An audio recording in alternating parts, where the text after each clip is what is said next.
آپ دیکھ رہے ہیں واسودیو شارٹس۔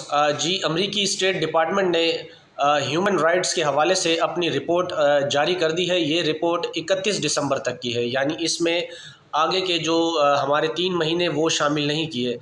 اس میں رپورٹ میں بتایا گیا ہے کہ پاکستان میں جب عمران خان صاحب کی حکومت کو بدلی کیا گیا، اس کے بعد سے لے کے اب تک پاکستان میں فسطائیت اپنے عروج پر ہے، جس میں عمران خان کے اوپر قاتلانہ حملہ اور پاکستان تحریک انصاف کے کارکنان پر تشدد، اس میں بالخصوص شہباز گل اور سینیٹر اعظم سواتی کا بھی ذکر ہے۔ ساتھ ہی پاکستان میں آزادی اظہار رائے کے نام پر بالکل بھی کسی قسم کی کوئی رعایت نہیں۔